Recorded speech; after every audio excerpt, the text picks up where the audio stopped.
Okay, Richard, come on. Right, I know, I see you there, yes. All right, anyway, I'm Terry Kahn. I'm really happy you're all here because Jerry needed a seat. I'm really happy you're all here tonight. Leslie and I have done this for 4 years, and every year it's gotten bigger and better. Tim even came back this year to video it, which means we've established ourselves once and for all. And Liz, is she still here? She was hanging around almost till now, so that's a big deal too. But anyway, 4th year for our Provincetown Arts fundraiser. It's never been more important than this year. We have a great issue out. We have a new book out by Sasha, and it's a wonderful book about Hans Hofmann and his work here. And Chris is going to tell you a bit about it in a second. But we once again arrive at this point in the year with a gap. We will not make enough from the magazine. And unless the Hoffman book is a bestseller, which it could be, and we certainly hope it will be, we won't make enough from that to cover all our expenses this year. So the fact that you're here and supporting us for this is a big help. It's not going to close the gap, and we're going to still need your support between now and the end of the year to be able to get through this year with a clean slate. And we're hoping that we will continue to have that kind of support. And you'll hear from Chris about that tonight, and also as we go forward, I think, this fall. But anyway, what we're going to have now is a couple of words from Chris, and then Jen Cho, who is the executive director of the New York Opera Society, which my wife Leslie is president of, will introduce our singers tonight, who, by the way, are also performing tomorrow night in Provincetown at the museum. If you decide you like what you hear tonight, tomorrow will be a second shot. So, with that, again, thank you for being here. Chris, come on up.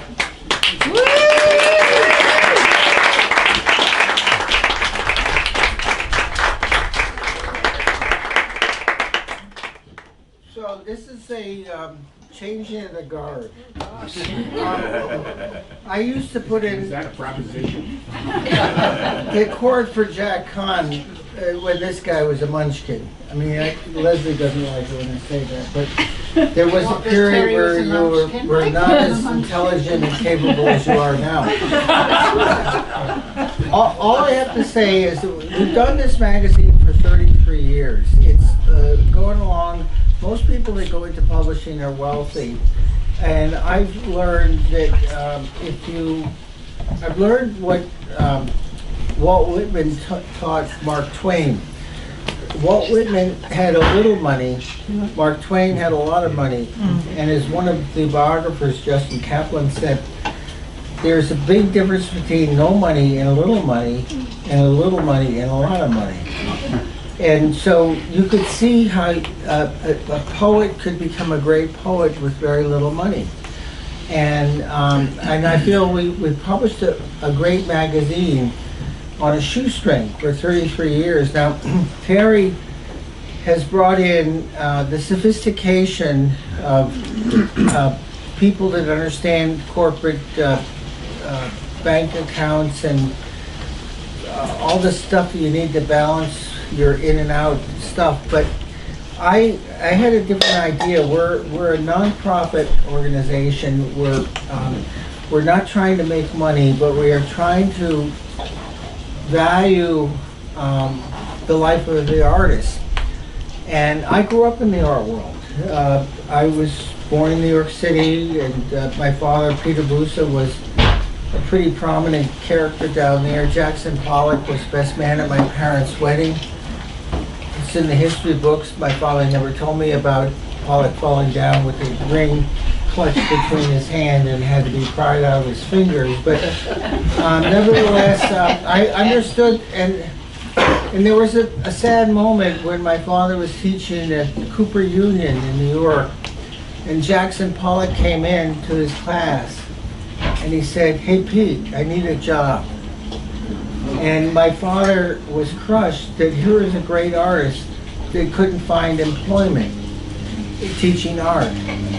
You know, and so the puzzling thing about how artists survive is something that has been the driving force to do Provincetown Arts. You know, survival is like breathing.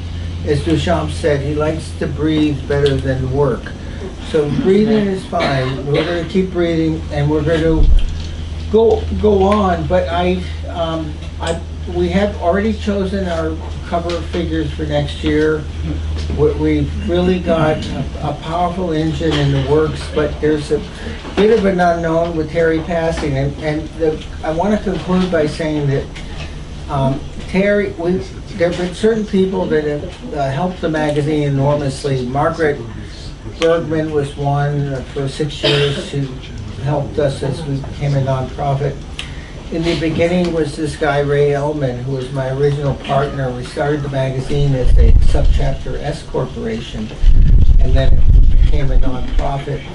And then in the belated phase of our maturity, Terry Kahn has come on board and really brought a dignity and structure, and so that our staff of 4 people for some years now has had the security of knowing that check is coming on the 1st of the month, so they don't have to freak out and keep working in the dark. So Terry is going to be our new president emeritus in the future. Thank you. So that's it. That's all I gotta say. That was good. So, Jen Show will introduce the singers, which you all came to hear, not us. As a very special thank you to Leslie and Terry for hosting this event every year, we have actually complimentary tickets for all of you to come tomorrow at 7 p.m. at the Pilgrim Monument Museum. It's a beautiful air-conditioned facility with a new grand piano. It's really lovely, and they're going to have a wine and cheese, so I hope you guys can make it. Just say, please, that you're a guest of the New York Opera Society, and despite whatever you may read, it is completely complimentary. I confirmed that today. Nice. And we have the most incredible program. It's an expansion of this program. These artists hail from all over, Paris Opera, from Broadway, to Teatro Cologne, Yale, and San Francisco Opera. I just can't give them enough accolades. They're just incredible human beings.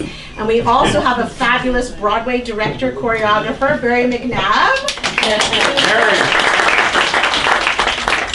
So this year we wanted to do an homage to America, something very uplifting, something very optimistic in the face of some trying times. So no explanation needed. I have Jason Worth on the piano, Elisa Jordheim, soprano, Erin Granfield, mezzo-soprano, Gustavo Ahuali, baritone, and Barry McNabb, our director choreographer. Our tenor is on vocal rest, but he will sing tomorrow. We're also going to be on the radio tomorrow, WOMR at 10 o'clock. So. All right.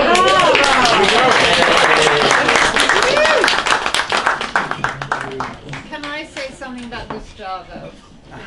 Sure.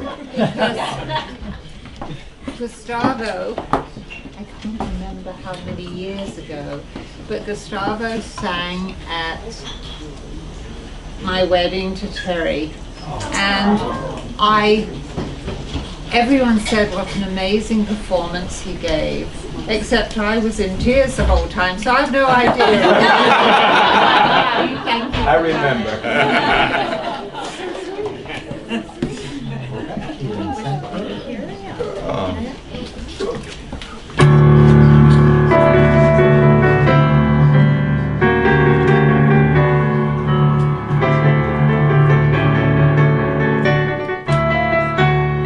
It's a grand night for singing, the moon is flying high, and somewhere back to his man he'll be here, throwing his flag at the sky. It's a grand night for singing, the stars are bright above, the earth is a blow to add to the shore, and we go and falling in love, falling in love.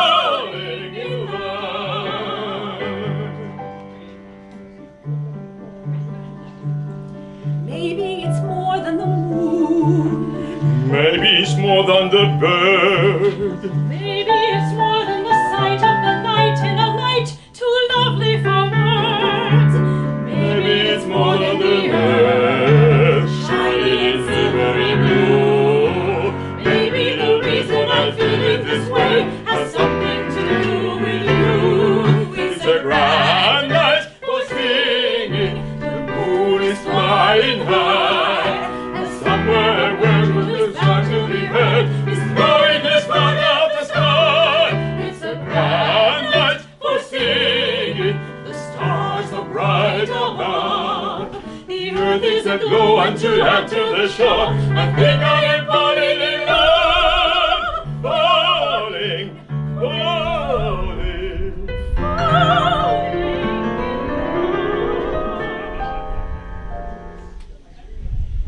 I love a piano. I love a piano. I love to hear somebody play upon a piano, a grand piano. It simply carries me away.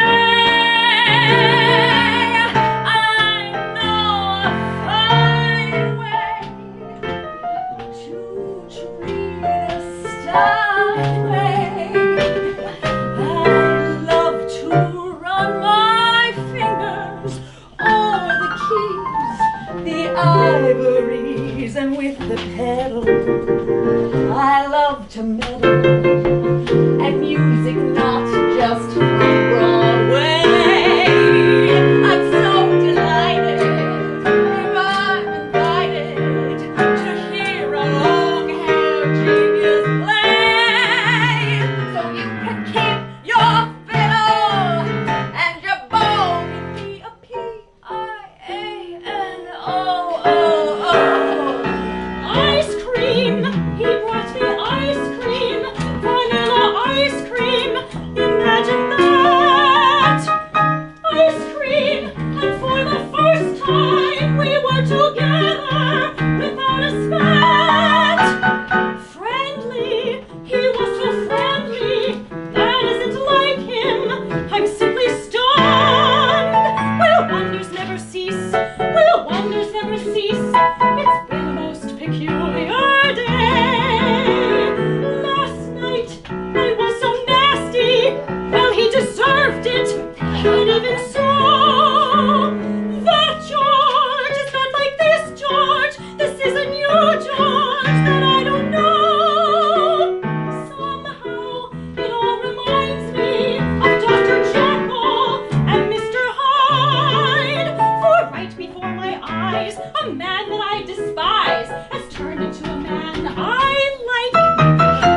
It's almost like a dream, and strange as it may seem, he came to offer me ice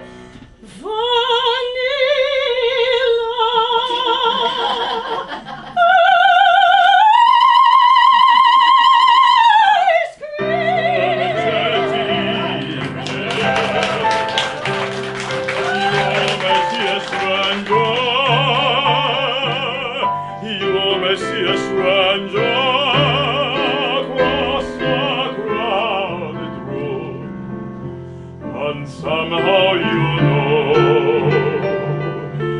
know even then, that somewhere you'll see her again and again. Some enchanted evening, someone may be laughing.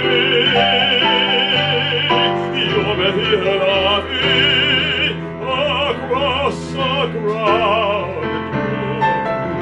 And night after night, as strange as it seems, the sound of her laughter will sing in your dreams. Who can explain it? Who can tell you why? Fools give you reasons, wise men never try.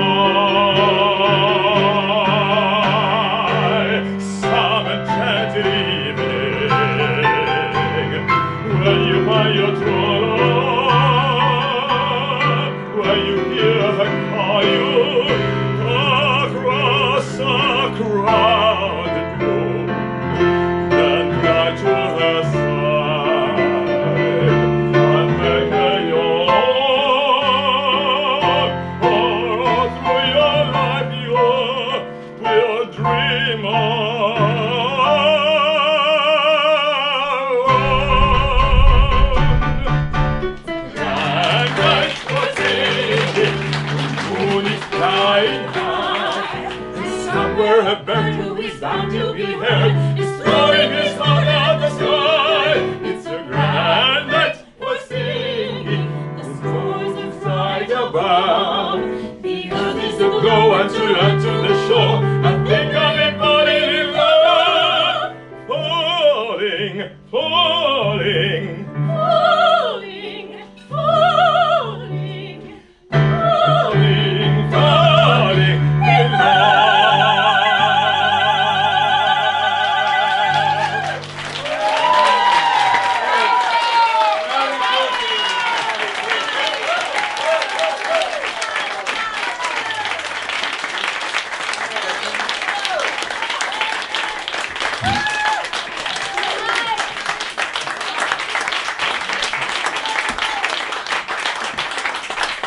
Two more good numbers.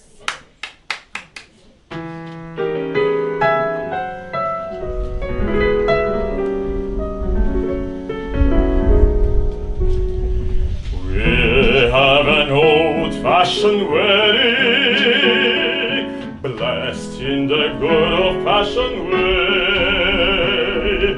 I vow to love you forever. You vow to love and honor and obey. Somewhere in some little chapel, somewhere when orange blossoms bloom, we'll have an old-fashioned wedding, a simple wedding for an old-fashioned bride and groom.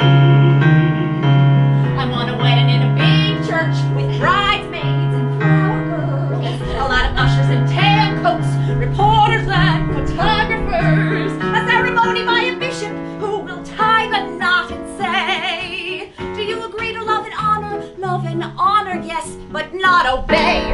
I want a wedding ring surrounded by diamonds and platinum, reception at the Waldorf with champagne and caviar. I want a wedding like the Vanderbilts have, everything big, not small. If I can't have that kind of a wedding, I don't want to get married at all. We'll have an old-fashioned wedding, Girls, a lot of ushers in blessed in the tailcoats, good reporters and old-fashioned way. photographers. I vow to love you forever. You vow to love and honor and obey. Somewhere in some little chapel, somewhere when orange blossoms bloom, we'll have an old-fashioned wedding, a simple wedding for an old-fashioned bride and groom. We'll have an old-fashioned wedding.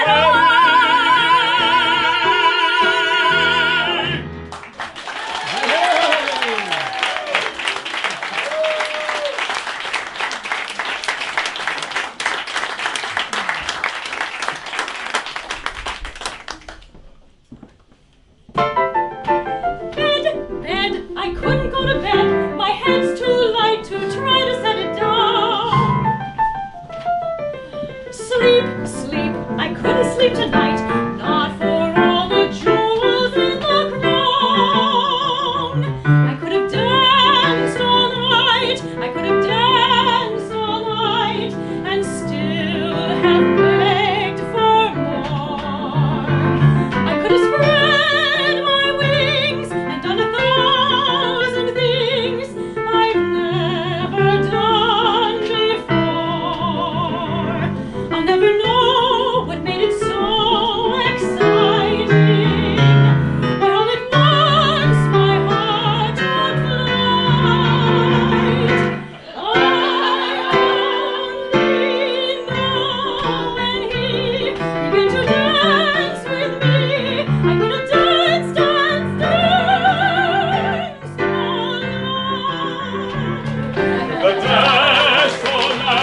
Complimentary tickets, New York Opera Society. I want to introduce Jen Cho, who's the force of nature behind the New York Opera Society. And, you know, Jen and I met Many years ago. many years ago. 20 years And, ago. I'm old now. I felt really privileged to meet you then and just love you dearly. Love you too. But you know, I want to hark back a little bit to the words Chris said. Where's Chris gone? Right There he is. It's hard to miss you, Chris, but I could get. So, you know, it takes vision, it takes passion, it takes incredible hard bloody work to make art, and it takes resources, and we so need the arts at the moment. And you know, one of my passions is poetry, and Chris, I think poetry is kind of one of the great kind of potentials for catharsis in many respects, and it doesn't necessarily generate income, but I've been so privileged to get to know many of these guys and the amazing music that they make, but it doesn't happen without effort, without passion, without real hard work. So, and this lady is behind so much. Thank you. Thank you guys.